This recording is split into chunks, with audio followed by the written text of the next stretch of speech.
Vamos agora falar sobre a distribuição normal. Bom, a distribuição normal, também chamada de distribuição gaussiana, é talvez a distribuição de probabilidade contínua mais importante estudada na estatística, certo? Ela tem uma importância teórica muito grande para o estudo estatístico das variáveis aleatórias contínuas. O gráfico de uma distribuição normal é chamado de curva da normal ou curva normal. Quais são as propriedades dessa distribuição? Bom, se a gente olhar o gráfico, a gente já consegue perceber algumas dessas propriedades. A média, a mediana e a moda são iguais. Vejam o gráfico aqui, certo? Esse é o gráfico da curva normal. Ele tem esse formato. A média está no centro da distribuição, vejam, certo? A curva tem a forma de sino e ela é simétrica em ambos os lados.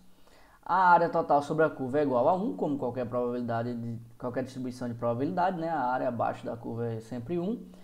E à medida que a curva normal se distancia cada vez mais da média, ela se aproxima do eixo x. Então, o maior ponto, o ponto máximo da curva, é exatamente na média. E aí, à medida que a curva se afasta da média, ela vai se aproximando do eixo x. Ou seja, a probabilidade da ocorrência dos valores vai diminuindo até chegar a zero. Vejam que existem os pontos de inflexão na curva, que são dados pelos desvios padrões, certo? Um desvio para mais ou um desvio para menos dá o primeiro ponto de inflexão. Depois você tem o outro desvio, né? Mais um desvio, ou seja, a média mais 2 desvios ou menos 2 desvios, você tem outro ponto. A média mais 3 desvios, a média menos 3 desvios, outro ponto, certo? Então, o ponto máximo de f de x é quando x é igual à média. Os pontos de inflexão são x mais desvio, mais um desvio e x menos um desvio. A curva é simétrica em relação à média. E os dois parâmetros, média e desvio padrão, como vocês podem perceber, determinam completamente o formato da curva, certo? A média, ela vai dizer onde a curva se encontra no eixo x. E o desvio padrão vai determinar se a curva ela é mais espalhada, mais espaçada ou menos espaçada, certo? Quanto maior o desvio padrão, mais a curva vai se espaçar, certo? Então, a média da localização da linha de simetria e o desvio padrão descreve quanto os dados estão estendidos ou espalhados. Vocês podem pensar dessa forma. Vejam aqui um exemplo. Ó.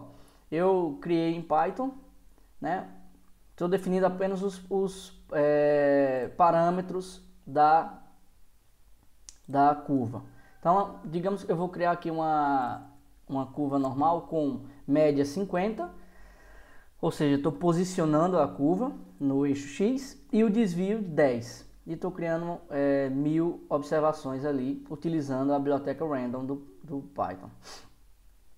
Certo? Então, estou criando aqui da biblioteca random, eu tenho a função normal, que é para criar uma distribuição normal, com essa média de 50, o desvio 10 e com 1000 observações. Certo? Então, eu estou plotando somente os números aqui para vocês verem a ocorrência deles, certo? Aqui são todos os valores que foram gerados. E eu pedi, né? Isso aqui foi só para gerar as 1000 observações. Eu pedi para calcular a média e o desvio padrão, e vejam que está muito próximo, né? Não é exatamente 100, porque ela não é exatamente 50, porque essa geração é aleatória, mas você veja que é muito próximo, certo? E o desvio padrão, que eu defini que era para ser 10, deu 9,99, então muito próximo, obviamente. E agora eu estou mandando plotar a distribuição desses dados, utilizando a biblioteca Seaborn. Então, vejam qual foi o formato da curva que foi gerado, né, com esses dados aqui, a densidade de probabilidade para esses dados aqui que foram gerados. Vejam onde está posicionada a média dessa curva, certo? Em 50, que é a média. E vejam como ela está espalhada, né? Veja como ela está espalhada, porque eu estou usando desvio padrão 10. Depois eu plotei aqui uma nova distribuição com a mesma média, 50, e desvio de 20, também com 1000 observações. E aí eu mandei plotar essa nova distribuição, e olha o que aconteceu aqui. A média continua em 50, o ponto máximo. Mas olha o que aconteceu com o espalhamento da distribuição, né? Como é que os dados estão dispersos. Então vejam que aqui eu chego até menos 25 e até mais 125. Lá na outra eu ia até quase 0 e quase 100, mas não passava disso. Por quê? Porque quanto maior o desvio padrão, mais a curva vai estar espalhada, certo? Ok, como é que eu calculo, pessoal, a probabilidade da ocorrência de um determinado intervalo aqui para os valores de x? Porque o x pode nesse caso aqui, por exemplo, ele pode assumir qualquer um desses valores. Ele tem uma probabilidade associada. Por exemplo, se eu quiser saber qual a probabilidade de x estar entre 0 e 25, seria essa área sobre a curva, né? Não é assim que a gente aprendeu? Para a distribuição de probabilidade contínua. Então, a probabilidade de x estar entre 0 e 25 vai ser a área sobre a curva, né, para esse intervalo. Então, nós podemos utilizar nesse caso essa fórmula aqui, né? A probabilidade de x vai ser 1 sobre o desvio padrão vezes a raiz quadrada de 2π, né? Vezes a função exponencial de menos 1/2 de x menos a média dividido pelo desvio padrão elevado ao quadrado. E é possível demonstrar que, se você fizer a integral de menos infinito a mais infinito para essa fórmula aqui, né, você vai ter que essa integral é 1. Ou seja, a área sobre a curva total vai ser igual a 1. Certo? E aí, para saber se x está dentro do intervalo, é só usar a integral para esse intervalo aqui. Porque é com a integral que a gente calcula a área sobre a curva. Bom, no entanto, é importante dizer o seguinte. Professor, eu sempre vou ter que usar essa fórmula que não parece ser muito simples para fazer cálculo de probabilidade para intervalos, utilizando a distribuição normal. Bom, felizmente não. Por quê? Porque como a distribuição normal é uma distribuição muito importante, muito estudada em teoria estatística, existem já tabelas que nos dão, né, já existe uma tabela que nos dá a probabilidade de você encontrar as probabilidades para determinados intervalos. Então, ao invés de você precisar fazer esse cálculo, né, que envolve exponencial, integral, etc., nós podemos consultar a tabela das probabilidades, certo? Que já nos diz, né, dependendo do intervalo que a gente quer, né, a tabela já nos fornece a probabilidade para aquele intervalo. Então, como é que vai funcionar isso? Bom, nós vamos representar, como a gente sabe que toda curva normal ela é definida pela média e desvio padrão. Com média e desvio padrão você consegue definir a curva da normal. Nós podemos representá-la dessa forma, né? Uma distribuição normal x qualquer, ela vai ser representada dessa forma, por média e a variância, né? Ou média e desvio padrão, tanto faz. Você pode representar em alguma dessas formas, né? Porque desvio padrão você consegue rapidamente encontrar aí a variância e vice-versa. Então, no caso da distribuição normal com média 0 e desvio 1, temos a tabela com as probabilidades já calculadas, que é a chamada tabela da distribuição normal padrão. Que essa tabela ela faz o seguinte, olha, ela dá, né, o que é o normal padrão, vai ser a normal padrão com média 0 e desvio 1. Lembre sempre disso, eu vou estar sempre repetindo isso. Se você tiver uma distribuição normal com média 0 e desvio 1, você consegue consultar a tabela da normal padrão, certo? E como é que funciona a leitura dessa tabela? Veja aqui só uma pequena porção da tabela, certo? Ela é bem mais extensa que isso. Como é que funciona a tabela da normal padrão? Bom, se a média é 0 e o desvio é 1, eu posso calcular a probabilidade de uma determinada área da seguinte forma. Digamos que eu quero saber qual a probabilidade de x ser menor ou igual a z, né? Tem esse z aqui que eu vou usar para representar a normal padrão. Qual a probabilidade de x ser menor ou igual a z? Bom, você vai olhar o seguinte, qual é o valor de z? Por exemplo, digamos que z é menos 3,2, certo? Z é menos 3,2. Então, eu vou olhar aqui na linha menos 3,2 na coluna 0, certo? Então, por quê? Porque essa tabela, ela nos dá a probabilidade para um determinado z, onde aqui você tem até a primeira casa decimal do valor z, e aqui você tem, né, a casa centesimal, né, 009, 008, 007, 006, 005 e por aí vai, até o 000. Então, se eu quero saber a probabilidade de x ser menor ou igual a 3,2, eu vou aqui na linha menos 3,2 na coluna 0. Então, a probabilidade de x ser menor que 3,2 é 0,0007, é uma probabilidade muito pequena. Se eu quiser saber a probabilidade, né, de z ser menor que 2,35, probabilidade de z ser menor que 2,35, menos 2,35, eu vou na tabela menos 2,3, né, na linha menos 2,3, na coluna 0,5, ou seja, a probabilidade de z ser menor que menos 2,35 vai ser essa probabilidade aqui, 0,094. Uma probabilidade também pequena, Então, se eu quero consultar a tabela para padrão, para distribuição padrão, né? Eu vou fazer o quê? Eu vou olhar qual o valor de Z, eu vou procurar ele na linha até a primeira casa decimal, né? Tá aqui na linha, e a coluna vai ser a casa centesimal, certo? E aí eu encontro a probabilidade de Z ser menor que aquele valor, menor ou igual, certo? Aí você pode perguntar, professor, mas isso só serve para normal padrão, que tem a média 0 e desvio 1. Por exemplo, se eu quisesse fazer o cálculo da probabilidade para essa normal que eu tenho aqui, que tem média 50 e desvio 20, certo? Como é que eu faria? Porque na tabela eu não tenho. Por exemplo, se eu quisesse saber a probabilidade de x ser menor que 25, que é essa probabilidade até aqui, eu não teria na tabela, porque eu só tenho, né, média 0 e desvio 1. Então eu teria valores ali até, tem tabelas que vão de menos 4 até 4. Então como é que eu acharia 25? Então para isso, o que a gente faz? A gente pode padronizar a nossa normal, certo? A gente transforma a nossa distribuição normal em uma normal padrão. Como eu faço isso? Bom, é só utilizar essa fórmula aqui, né? O valor que eu tenho original, eu posso transformá-lo em Z, que é o da padrão normal, utilizando a fórmula x menos a média dividido pelo desvio padrão. E aí eu consigo encontrar um Z que eu posso achar a probabilidade para ele aqui na tabela. E quando eu achar essa probabilidade para Z na tabela, eu achei para o x correspondente, certo? Então, o valor indicado em cada linha indica o valor da variável Z buscado apenas uma casa decimal. O valor indicado no cabeçalho das colunas indica a parte centesimal e o valor em cada célula da tabela indica a área acumulada à esquerda do valor. Ok? Então, por exemplo, se eu quisesse saber, né, depois que eu fiz a transformação, a área acumulada para o Z-score perto de Z igual a menos 2,55, como é que eu faço para consultar isso na tabela? Menos 2,55, é só ir na linha menos 2,5 na coluna 5. E eu encontro aqui essa probabilidade. Certo?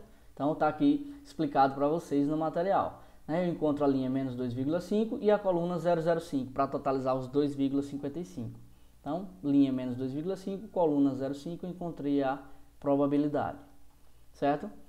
Algumas propriedades importantes. A área acumulada para o Z-score próxima de menos 3,49 é aproximadamente zero. Então, você chega aqui na área menos 3,49 é muito próxima de zero. Certo? Você pode até ver na tabela aqui, ó, menos 3,49, ó. Tá 0,0002. Muito pequena. A área acumulada aumenta conforme os valores para Z aumentam, porque na tabela a probabilidade sempre é dada de menos infinito até o valor de Z, certo? Menos infinito até o valor de Z. Por exemplo, se eu quisesse a probabilidade de Z ser menos infinito até zero, era só procurar, né, o Z igual a zero na linha 0, coluna 0. Certo? E sempre é a probabilidade de menos infinito até o Z que você está buscando. Ok? A gente vai ver daqui a pouco como a gente encontra probabilidades. Por exemplo, se eu quiser saber a probabilidade de x ser maior que Z, né? Ou, por exemplo, qual a probabilidade de Z ser entre 0 e 0,5. A gente vai descobrir daqui a pouco. Eu vou mostrar alguns exemplos, vai ficar bem mais claro. Mas eu estou mostrando para vocês que essa tabela ela vai nos dar a probabilidade de menos infinito até o valor de Z. É importante também dizer que em alguns livros você encontra na tabela outras formas de, né, outras probabilidades, porque a tabela nos dá outra leitura, certo? Então, quando você pegar uma tabela da distribuição normal, você sempre tem que olhar que tipo de tabela ela dá, como é que ela está dando a probabilidade, certo? Porque essa aqui que nós estamos utilizando, ela dá a probabilidade de menos infinito até Z. Outros podem dar de mais infinito até Z, outros podem dar a probabilidade de menos infinito até zero e depois a probabilidade de zero a infinito, enfim. Então vocês têm que se atentar como é que a tabela nos dá a probabilidade. Eu gosto muito de usar essa aqui que vem de menos infinito até Z. Ok?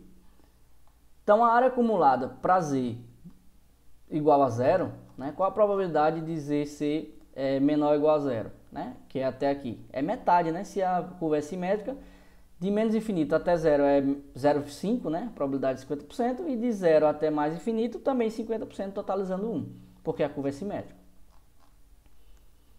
E a área acumulada para o z-score maior que 3,49 vai ser a mesma de menos 3,49, né? De ser menor que menos 3,49, porque a curva é simétrica. Então, a probabilidade vai ser aproximadamente 1, porque vai ser toda a curva, né? Se menor que menos 3,49 é zero, quando você calcular a área todinha até 3,49, isso aqui vai ser igual a 1. E maior que isso é zero. Ou próximo de zero, né? Melhor dizendo. Então, vamos trabalhar aqui com alguns exemplos, só para a gente encontrar as probabilidades para alguns z-scores, né? Por exemplo, se eu quiser saber a área acumulada correspondente ao z-score de 1,15, quero saber qual a probabilidade de z ser menor que 1,15 na distribuição normal padrão. Qual a probabilidade de z ser menor que 1,15? 1,15 deve estar por aqui, né, onde eu estou indicando com o mouse. Então, qual é essa probabilidade? O que é que eu faço? Eu vou na linha 1,1, certo? Linha 1,1 está aqui. E eu vou na coluna 0,05, né? Então, aí eu totalizo 1,15, né? Coluna 1,1, linha 1,1, coluna 0,5. Qual a probabilidade? 0,87. Essa vai ser a probabilidade de z ser menor ou igual a 1,15. Certo? Então, essa é a probabilidade, 87,49%, ou 0,8749. Certo? Então, a tabela fornece o valor acumulado da área à esquerda de z. Sempre lembrem disso, essa é a leitura. É a probabilidade até z, de menos infinito até z. Para encontrarmos valores à direita de z, basta a gente encontrar a área que corresponde à esquerda e subtrair de 1, né? Porque o somatório não é 1. Então, se eu procurei saber, se eu sei que até 1,15 é 87,49 ou 0,8749, qual é a área depois de z? Então, se eu achei até antes, depois de z vai ser 1 menos o que eu achei para isso aqui. Então, vai ser 1 menos 87,49, certo? Vamos ver outro exemplo para ficar bem claro. Digamos que eu quero saber qual é a probabilidade para z ser maior que 1,23, certo? 1,23 está aqui. A tabela me dá a probabilidade dessa área branca, né? A tabela vai me dar a probabilidade dessa área branca. Se eu for olhar na tabela, qual é a probabilidade para 1,23? Vai ser linha 1,2, coluna 003. Aí eu encontro a probabilidade que dá 89,07, né? 0,8907. Essa é a probabilidade até aqui. Só que não é essa a probabilidade que eu quero a probabilidade para z maior que esse valor. Bom, se eu sei que o total aqui, a área total é 1, e eu encontrei essa parte, o que falta para 1 vai ser essa. Então, a probabilidade de z ser maior que 1,23 é 1 menos essa probabilidade aqui, que vai dar 0,1093, certo? Então, toda vez que eu quiser saber qual o valor depois de z é maior que um determinado z, eu encontro o valor até z e eu subtraio de 1, certo? Agora, se eu quiser encontrar dois valores para z, por exemplo, um intervalo aqui, né, eu só estou encontrando menor ou maior. Mas se eu quiser saber, por exemplo, a probabilidade entre 0 e 1,23, o que é que eu faço? Então, eu encontro a probabilidade até 0, eu encontro a probabilidade até 1,23. E como eu quero só essa parte aqui, eu subtraio uma da outra. Ou seja, a maior probabilidade da menor. E eu encontro só essa parte aqui. Vamos ver um exemplo. Por exemplo, eu quero saber a probabilidade de z ser, está entre menos 0,75 e 1,23.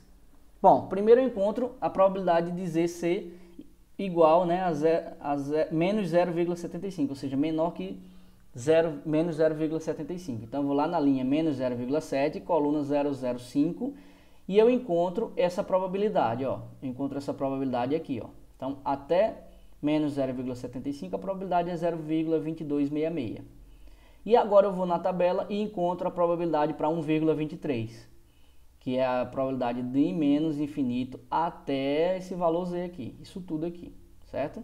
Então, eu encontro essa probabilidade na linha 1,2, coluna 003, e eu encontro a probabilidade de 0,8907. Essa é a probabilidade total, né? A probabilidade até 1,23. Bom, se até aqui eu tenho 0,8907 e até aqui eu tenho 0,2266, como eu quero saber só essa intersecção, só esse intervalo aqui, é só subtrair a probabilidade maior da menor. E aí eu fico só com essa região aqui. Então a probabilidade de Z estar entre menos 0,75 e 1,23 vai ser a probabilidade de Z 1,23, que é a maior, menos a probabilidade de Z igual a menos 0,75, que é a menor. Então essa probabilidade aqui vai ser de 0,6641. E assim eu consigo encontrar essa probabilidade, certo? Então, basicamente é assim que a gente faz para encontrar probabilidades na tabela da normal. Se eu quero saber um valor que está à esquerda de Z, é só olhar diretamente na tabela. Se eu quiser saber um valor à direita de Z, é só encontrar o valor até aqui na tabela e subtrair 1 menos essa probabilidade. E se eu quiser saber um intervalo para Z, Z entre um valor e outro, eu encontro a probabilidade do valor maior de Z, encontro a probabilidade do valor menor de Z e subtraio o maior do menor. Né? A probabilidade maior da menor e eu encontro o valor. Basicamente essas três regrinhas para se consultar a tabela da normal padrão. Então não tem muito mistério. E aí, se eu quiser trabalhar com um problema real, que não está onde a distribuição dos dados não está na normal padrão, o que é que eu faço? Eu uso, né, essa fórmula aqui para transformar na normal padrão, certo? Eu transformo da seguinte forma: Z vai ser igual a x menos a média dividido pelo desvio padrão. E assim eu transformo qualquer distribuição normal numa normal padrão, certo? Por exemplo, nesse caso aqui, se eu quiser saber a probabilidade de x estar entre 25 e 50, o que é que eu faria? Eu transformaria 25 em z com a seguinte fórmula, né? Por exemplo, 25 menos a z para o 25 seria 25 menos a média, que é 50, dividido pelo desvio padrão, que é 20. E eu encontraria o valor de Z1. E depois, como é o intervalo entre 25 e 50, depois eu transformaria o valor 50 também. 50 menos a média, que é o próprio 50, isso aqui já vai dar zero. Então eu ia ter um valor aí entre um valor negativo e zero, encontraria o intervalo, né? A probabilidade para esse intervalo na normal padrão. Isso seria a probabilidade para esse intervalo. Ok? Então no próximo vídeo nós vamos fazer alguns exercícios práticos, né? De transformação de uma normal qualquer para normal padrão e consulta das probabilidades na tabela.